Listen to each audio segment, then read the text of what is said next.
அது கூட்டணியை சேர்ந்த உடனே பாட்டாளி மக்கள் கட்சி பாவம் தனியாக இருந்திருந்தாங்கன்னா தப்பிச்சிருப்பாங்க, எங்கள் கூட வந்தாலும் தப்பிச்சிருப்பாங்க. அதிமுகவோட போய் பிஜேபியோட போய் சேர்ந்ததுக்கப்புறம் அதிமுக பிளவடைஞ்செல்லாம் கிடையாது. அதிமுக இப்போ அதிமுகன்னு சொல்லின்னு அந்த கட்சியை கையில் வச்சுக்கிறவங்க அம்மா இறந்ததுக்கப்புறம் அம்மாவுடைய அந்த நினைவு மண்டபத்தை கட்டக்கூடாதுன்னு கோர்ட்டுக்கு போனவங்க தான் ராமதாஸ் அவர்கள். மிரட்டி சேர்த்தப்பட்ட கூட்டு மாதிரி தான் தெரியுது எனக்கு. பல கேஸுகளை வச்சு பல நிகழ்வுகளை வச்சு ஒரு கூட்டணி உருவாக்கியிருக்கிறது பிஜேபி. பட் அது தோக்கிற கூட்டணி தான், அது வெற்றி கூட்டணி கிடையாது. 40 நம்மதேன்னு சொல்லும்போது அம்மா மோடியா லேடியான்னு கேட்டாங்க. அது எங்கே போச்சு? இது கொள்கை ரீதியாக கிவ் அண்ட் டேக் பேக்கேஜ் கிடையாது. இது பண ரீதியாக give and take package, case ரீதியாக கிவ் அண்ட் டேக் பேக்கேஜ். அந்த மக்களை வச்சு டாக்டர் ஐயான்னு சொல்லப்படுற ஒரு நாடகம். சரி, அதே முல்லை பெரியார் ஆகட்டும், காவிரி நீர் ஆகட்டும், கச்சத்தீவு ஆகட்டும், எல்லாம் எல்லாத்தையும் விட்டு கொடுத்தது கருணாநிதி காங்கிரஸ் கிட்ட தான். திருவாரூர் எலெக்ஷனில் எதிர்கட்சியும் ஆளுங்கட்சியும் சேர்ந்து இல்லை நிறுத்தினாங்க அந்த எலெக்ஷனை. ஏன் எலெக்ஷனை பார்த்து பயப்படுறார் ஸ்டாலின்? கேம்பெயின் ஒன்று ஸ்டார்ட் பண்ணாங்க. இப்போ கமல்ஹாசன் சார் மட்டும் முடிவு பண்ணி ஒரு கவுன்சிலர் இல்லைன்னா ஓட்டு வாங்குறா பார்க்கலாம். நாங்கள் எலெக்ஷனை பார்த்து ஓடலையே ஸ்டாலின் மாதிரியும் இந்த அதிமுக அடிமை மாதிரியும். சார், பாட்டாளி மக்கள் கட்சி ஆரம்பத்துலேருந்தே இந்த திராவிட கட்சிகளோட சேர மாட்டோம் அப்படின்ற ஒரு கொள்கையில் இருந்தாங்க. இப்போ திடீர்னு அதிமுகவில் இணைஞ்சதை நீங்கள் எப்படி பார்க்குறீங்க? அதான் அவங்களுடைய இரட்டை நிலைப்பாடு, அவங்களுடைய கட்சி வீழ்ச்சியை சந்திக்க போகுதுன்னு சொல்கிறேன். அவங்க இரட்டை நிலைப்பாடு கொஞ்ச நாள் முன்ன வரைக்கும் கூட கவர்னரை போய் பார்த்து ஊழல் ஆட்சின்னு சொன்னவங்க தான் இவங்க.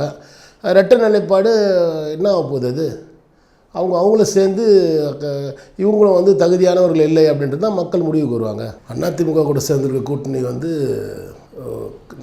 ஒரு பாழங்கணத்தில் இல்லை புதகுழியில் இல்லாட்டி சதுப்பு நிலத்தில் மூழ்கி போன ஒரு கூட்டணி. ஆரம்பமே அது ரிசல்ட் 2 நாளாக பார்த்தீங்கன்னா ட்ரெண்டிங்கு. ஒரு கூட்டணி வந்தால் ஒரு பூஸ்ட் வரணும். அது கூட்டணியை சேர்ந்த உடனே பாட்டாளி மக்கள் கட்சி பாவம் தனியாக இருந்திருந்தாங்கன்னா தப்பிச்சிருப்பாங்க, எங்கள் கூட வந்தாலும் தப்பிச்சிருப்பாங்க. எங்கள் கூட இல்லை, வேறு எங்கன்னா கூட்டணி போயிருந்தாலும் தப்பிச்சிருப்பாங்க. அவங்க அதிமுகவோட போய் பிஜேபியோட போய் சேர்ந்ததுக்கப்புறம் அவங்களுக்கான ஓட்டு சதவீதமும் போய் எல்லாரும் ஒரு தர்ம சங்கடமான சூழலில் மாட்டியிருக்காங்க. சார், இந்த ஒரு ஸ்பெசிஃபிக்காக இந்த ஒரு எலெக்ஷனை நீங்கள் எப்படி பார்க்குறீங்க சார்? ஏன்னாக்கா ஜெயலலிதா மேம் இல்லாத அண்ட் கருணாநிதி அவர்கள் இல்லாத ஒரு எலெக்ஷனாக இருக்குது. அண்ட் அதே மாதிரி அதிமுக பிளவடைஞ்சு ஒரு தனித்தனி ஃபேக்ஷனாக இருக்கிறப்போ இந்த ஒரு லோக்சபா எலெக்ஷன் நீங்கள் எப்படி பார்க்குறீங்க சார்?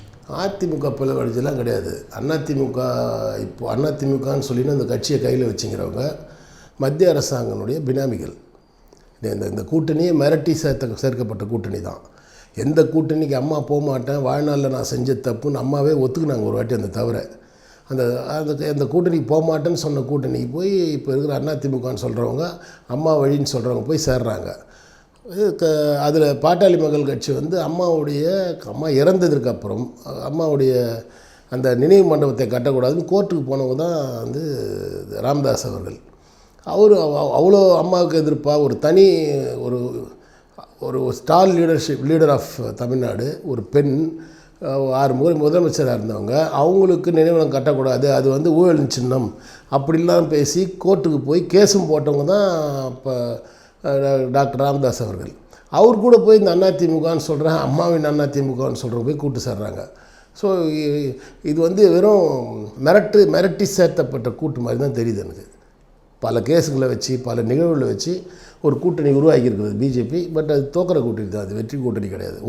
ஒரு தொகுதியில் கூட ஜெயிக்காது. சார், நீங்கள் சொல்கிறது இப்போது இந்த தனித்தனியாக பார்த்தோன்னா பாமகவாக இருக்கட்டும், பாஜகவாக இருக்கட்டும், அதிமுகவாக இருக்கட்டும், அவங்க சொல்கிறது என்ன அப்படின்னு பார்த்தீங்கன்னா 40 நம்மதே அப்படின்ற மாதிரி போன வாட்டி பண்ண அதே கேம்பெயின் தான் இந்த வாட்டியும் பியூஷ் கோயல் அவர்கள் சொல்லியிருந்தார். 40 நம்மதேன்னு சொல்லும்போது அம்மா மோடியா லேடியான்னு கேட்டாங்க. அது எங்கே போச்சு? இப்போ தமிழ்நாட்டு மக்கள் பாரதிய ஜனதாவை வெறுக்கிறார்கள், அதே போல் அதிமுகவையும் வெறுக்கிறார்கள். அது பாட்டாளி மக்கள் கட்சி அவ்வளோ பெரிய வெறுப்பு தன்மையில் இல்லை. அவங்க தனிப்பட்டு தான் இருந்தாங்க. அவங்களும் போய் இதில் மாட்டிக்கின்னு அழிஞ்சு போயிட்டாங்க. சார், இந்த ஒரு அதிமுகவோட கரண்ட் நிலைப்பாடை எப்படி பார்க்குறீங்க சார்? ஏன்னாக்கா இப்போது வரப்போகிற எலெக்ஷன்ஸாக இருக்கட்டும், அதுக்கு அடுத்து இருக்கக்கூடிய சட்டமன்ற தேர்தலாக இருக்கட்டும், அதுக்கும் பாஜக சப்போர்ட் தெரிவிப்போம் அப்படின்ற மாதிரி சொல்லியிருக்காங்க. அதை எப்படி பார்க்குறீங்க சார்? பாஜக அதுதான் சார், இது மொத்தமே இது ஒரு பேக்கேஜ். அந்த பேக்கேஜில் இது வந்து கொள்கை ரீதியாக கிவ் அண்ட் டேக் பேக்கேஜ் கிடையாது. இது பண ரீதியாக give and take package, case ரீதியாக கிவ் அண்ட் டேக் பேக்கேஜ். உரிமைகளை விட்டு கொடுக்குற ஒரு தமிழ்நாட்டு அரசாங்கம், உரிமைகளை தட்டி பறிக்கிற மத்திய அரசாங்கம், அவங்க கூட போய் பிஜேபி இது இப்போ பாமக சங்கம் ஆயிடுச்சு. ஸோ அவங்கள வந்து தமிழ்நாட்டு மக்களுக்காக கவலைப்படல, அவங்க எந்த இன மக்களுக்காக எந்த கவலைப்பட்டுன்னு சொன்னது இவ்வளோ நாள் ஆடின நாடகம். அந்த மக்களை வச்சு டாக்டர் ஐயான்னு சொல்லப்படுற ஒரு ஆடின நாடகம். சார் திமுகவோட கூட்டணி நிலைப்பாடை எப்படி பார்க்குறீங்க சார்? அதுவும் என்ன சார், நீங்கள் திருப்பி 2 தேசிய கட்சிகள் காங்கிரஸ் அண்ட் பிஜேபி, அவங்க 2 தேசிய கட்சிகளும் வந்து இது ஜிஎஸ்டி பிளான் பண்ணது காங்கிரஸு, மீத்தேன் உள்ளே வந்தது காங்கிரஸால், இலங்கை தமிழர்கள் 1.5 லட்சம் பேர் செத்து போனாங்க, அதுக்கும் காங்கிரஸ் தான் காரணம். இது எந்த நிலையும் மாறல. காங்கிரஸும் சரி, அதே முல்லை பெரியார் ஆகட்டும், காவிரி நீர் ஆகட்டும், கச்சத்தீவு ஆகட்டும், எல்லாம் வந்து எல்லாத்தையும் விட்டு கொடுத்தது கருணாநிதி காங்கிரஸ் கிட்ட தான். ஸோ இந்த மத்திய அகில இந்திய கட்சிகள், தேசிய கட்சிகள், சொல்லப்படுற கட்சிகள், அவங்களுக்கு வாக்கு வங்கி இருக்கிற தொகுதிகளில் மட்டும்தான் அவங்க வந்து நல்லது நினைப்பாங்க. இங்கே அவங்களுக்கு 2 பேருக்குமே வாக்கு வங்கி இல்லை. அதனால் அவங்கள வந்து புறந்தள்ள தான் செய்வாங்க தமிழ்நாட்டு மக்கள் நலனை யார் காப்பாங்கன்னு பார்த்து எங்களுடைய துணை பொதுச் செயலாளருக்கு அம்மா மக்கள் முன்னேற்றத்துக்கு தான் ஓட்டு போடுவாங்க. அப்போ நீங்கள் வந்து தேசிய கட்சிகளிலே காங்கிரஸையும் பிஜேபியும் விட்டுட்டு வேறு ஏதாவது கட்சி கூட கூட்டணி வைக்க வாய்ப்பு இருக்கா சார்? யார் தேசிய கட்சி வேறு கட்சி கூட? அம்மா மக்கள் முன்னேற்றம் எல்லாம் பேசின்னு இருக்கோம். எது தமிழ்நாட்டு மக்களினுடைய நலனை காக்குமோ அந்த மாதிரி அரசியல் கட்சியோடு பேசின்னு தான் இருக்கும். அந்த எண்ணம் உள்ள அரசியல் கட்சியோடு பேசியிருக்கோம். சார் 2019 எலெக்ஷன்ஸை விட 2021 சட்டமன்ற தேர்தல் வந்து பயங்கரமான ஒரு எக்ஸ்பெக்டேஷன் இப்போவே கிரியேட் பண்ணியிருக்கேன். எனக்கு 21 எம்எல்ஏஸ் அந்த ஒரு தொகுதியாக இருக்கட்டும், எனக்கு அதுக்கும் வந்து பிஜேபி வந்து ஏடிஎம்கேக்கே சப்போர்ட் பண்ணுறேன் அப்படின்றப்போ, பிஜேபி மட்டும் இல்லை பாட்டாளி மக்கள் கட்சியும் சேர்த்து சப்போர்ட் பண்ணுறாங்க. அவங்க ஏதோ ஒரு கேம் இவங்களோட ஸ்ட்ரென்த்தை காட்டுதே சார். இதில் இவங்களோட ஸ்ட்ரென்த் இல்லையே. அதிமுகவை பொறுத்த வரைக்கும் ஒரு 7-8 சீட்டு ஜெயிச்சா தான் வந்து 21 சீட்டு எலெக்ஷன் வந்ததுன்னா ஒரு 10 சீட்டு ஜெயிச்சா தான் அவங்க ஆட்சி தக்க வச்சுக்க முடியும். அதுக்காக இப்படி ஒரு பேரம் பேசி ஒரு கூட்டணி சேர்ந்துருக்கிறார்கள். அவங்க 21 சீட்டு 8 சீட்டு ஜெயிக்க போகிறதில்ல, எல்லாத்துலேயும் தோக்க தான் போகிறாங்க. அந்த அவங்க கூட்டணி எவ்வளோ நாள் கொண்டாலும் போட்டுக்கணும். எலெக்ஷன் வரட்டும், முதல் எலெக்ஷன் வைங்க. திருவாரூர் எலெக்ஷனில் எதிர்கட்சியும் ஆளுங்கட்சியும் சேர்ந்து இல்லை நிறுத்தினாங்க அந்த எலெக்ஷனை. ஏன் எலெக்ஷனை பார்த்து பயப்படுறார் ஸ்டாலின்?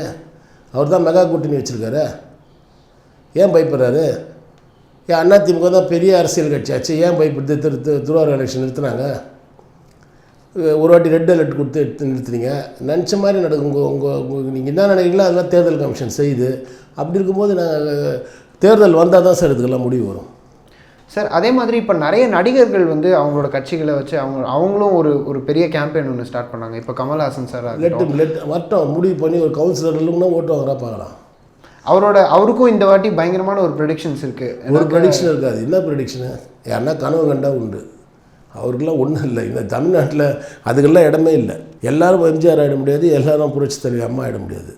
இப்போ அம்மா மக்கள் முன்னேற்ற கழகத்துக்கு 2019 நாடாளுமன்ற தேர்தலில் எந்த மாதிரியான ஒரு ஓட் பேங்க் கிரியேட் ஆகும்னு நினைக்கிறீங்க சார்? நீங்கள் பாருங்கள் சார், ஆர்கே நகரில் இப்படி தான் எல்லோரும் ப்ரெடிக்ட் பண்ணிங்க. நாங்கள் 3வது இடம் சொன்னீங்க முதல் இடத்துக்கு வரவங்கள. அதனால் இப்போ எலெக்ஷன் முடிஞ்சால் தான் அதுக்கு பதில் தெரியும். ஆர்கே நகர் ரிசல்ட் தான் தமிழ்நாடு பூரா இருக்கும், பாண்டிச்சேரி உட்பட சேர்த்து சொல்கிறேன். மீதி பேர் கனவுல விட்டு எலெக்ஷன் முடிட்டு எலெக்ஷன் நடத்துங்க, தயவுசெய்து எலெக்ஷன் நடத்துங்கன்றோம். நாங்கள் எலெக்ஷனை பார்த்து ஓடலையே ஸ்டாலின் மாதிரியும் இந்த அதிமுக அடிமை மாதிரியும். ரொம்ப நன்றி சார். நன்றி.